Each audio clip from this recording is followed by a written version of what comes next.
طب ايه يا موزع؟ يا راجل قدر ان احنا ماشيين معاك، اللي انت هتعمله ده عيب. ياد مش منبهين عليك لما يكون ماشيين معاك تعملش الحركات دي، ما ترضاهوش على نفسك، ترضاهوش على غيرك يا اخي. معلش يا اختي، حقك علينا، هو الغلطان، معلش.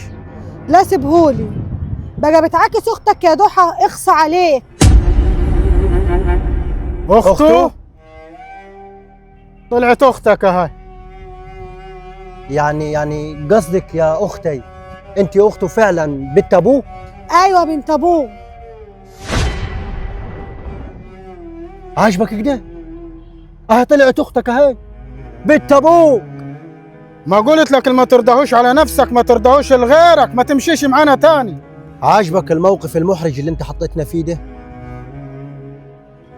يا دوحة؟ اللي انت عملته ده اكبر غلط. احنا ماشيين تقوم كده بالصدفة تطلع منك كلمة زي دي؟ ده غلط. وفي الاخر طلعت مين؟ طلعت اختك بنت ابوك، اللي انتوا اتنين عايشين في بيت واحد. شفت باقي؟ الدنيا ضيقة يا اخي، الدنيا ضيقة.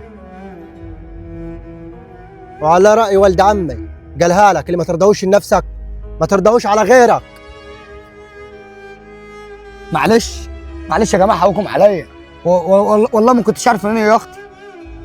معلش يا اختي سامحيني، معلش حقك عليا، معلش والنبي سامحيني، انا اسف. يا ابو صاحبه، الموضوع مش في قصة اختك ولا مش اختك، الموضوع انك انت ما ترضاهاش على حد. اديك ما رضيتهاش على اختك، ما ترضاها على الغريبة ليه؟ مش عيب؟ ما يصحش، ما تعملهاش تاني.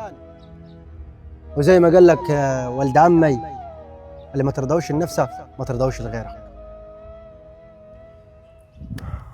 وانت يا اختي حقك علينا المرة التانية، احنا اسفين، واحنا مش وش كده، بس والله هو اللي فات من وسطينا وقال الكلمة احنا ما كناش متوقعينه اصلا، فما تزعليش مننا وحقك علينا. وخلاص الموضوع جاء بسيط الحمد لله وسترت، وبعدين اخوك يعني مش حد غريب. انا اخويا وانا عارفاه، والحمد لله ان هي جت لعندي كده. هو طول عمره كده مش هيتغير، بس الحمد لله ان يعرف ناس كويسه زيكم تعلموه الصح من الغلط. حصل خير، وانت انسانه كويسه والله وعلى راسنا من فوق، واختنا الكبيره.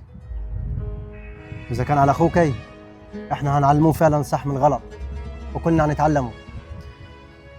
بص يا دوحه، هقولهم لك كلمتين عشان تاخد اختك وتمشي.